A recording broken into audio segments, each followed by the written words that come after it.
بسم اللہ الرحمن الرحیم۔ فرحاد علی تیمور، دیوتا،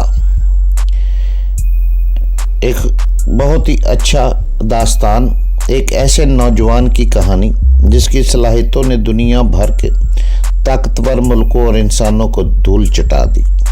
اپنے ملک کی بقا کے لیے پوری دنیا سے لڑ گیا، جہاں گیا اپنے نام کا سکہ جمایا، جسے بچپن میں نہ ماں کا پیار ملا نہ باپ کا، جو ماں کی گود کو ترستا رہا، جسے نفرت ہی نفرت ملی۔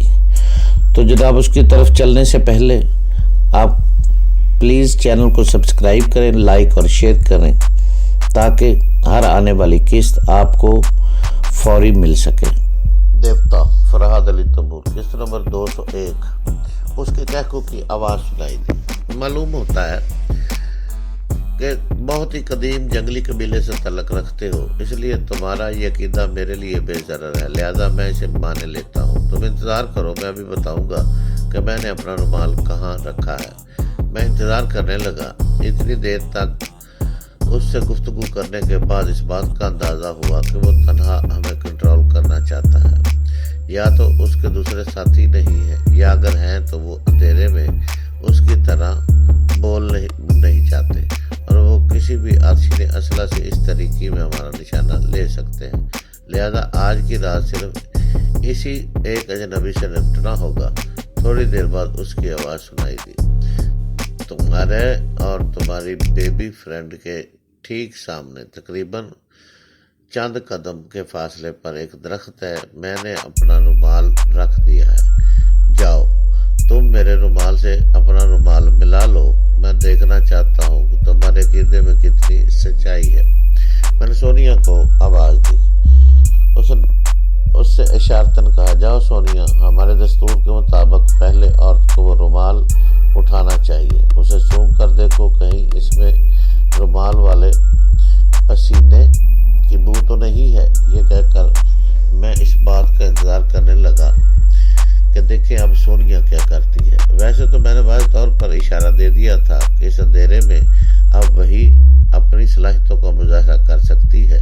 مجھے اس اجنبی کی آواز سنائی دی، یہ تمہاری ساتھی بڑی سمجھدار ہے، شاید کہیں گوریلا جنگ میں حصہ لے چکی ہے۔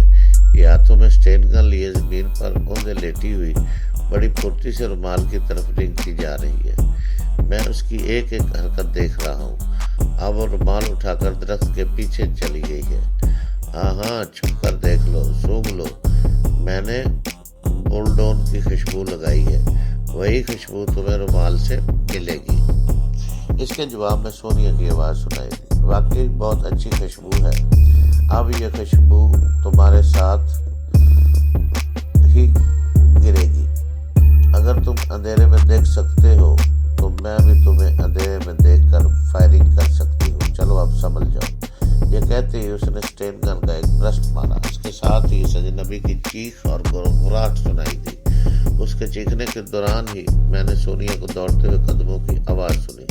جدھر سے چیخ کی آواز سنائی دی تھی ادھر وہ تیز سے دوڑتی ہوئی گئی، پھر ایک جگہ قدموں کی آواز تھم گئی۔ اجنبی نے گھرا کر کہا، سور کی بچی، میں تجھے زندہ نہیں چھوڑوں گا، تم لوگوں نے میری دوستی کو ٹھکرا کر مجھے دھوکا دیا۔ میں نے درخت کے پیچھے سے چلا کر کہا، بچی کے سور باپ، یہی ہمارے قبیلے کا دستور ہے، اندھیرے میں تمہارے پاس ایک اربا تھا، اس لیے ہمارے قبیلے کی بچی بھی اپنا ایک اربا استعمال کر رہی ہے، اسے دھوکا نہیں، مسلط اندیشی کہو۔ اب تم جہاں جاؤ گے وہاں تم پر گولیاں برسیں گی۔ تھوڑی دیر تک خاموشی رہی، پھر اجنبی نے کسی درخت کے پیچھے سے کہا، تو مجھے محض دھمکی دے رہے ہو؟ اس لڑکی نے اتفاقاً اس جگہ فائر کیا جہاں میں کھڑا ہوا تھا۔ یہ ناممکن سی بات ہے کہ جو لڑکی اندھیرے میں اب تک اندھی بنی ہوئی تھی وہ اب اندھیرے میں دیکھ کر فائر کر سکتی ہے۔ میں نے کہا، سانچ کو کہ آنچ، تم ذرا اپنی جگہ سے ادھر ادھر ہو کر دیکھو، اب یہ لڑکی گولیوں کی زبان سے بات کرے گی۔ پھر ذرا دیر کے لیے خاموشی چھا گئی، اس کے بعد رات کے سناٹے میں دب کی آواز سنائی دی۔ سونیا نے کہا، تم نے مجھے سور کی بچی کہا تھا، اس لیے میں تمہیں ڈیڈی کہتی ہوں۔ پیارے ڈیڈی، تم کوئی پتھر پھینک کر یہ نہیں سمجھا سکتے کہ تم نے اپنی موجودہ جگہ بدل دی ہے۔ میں تمہاری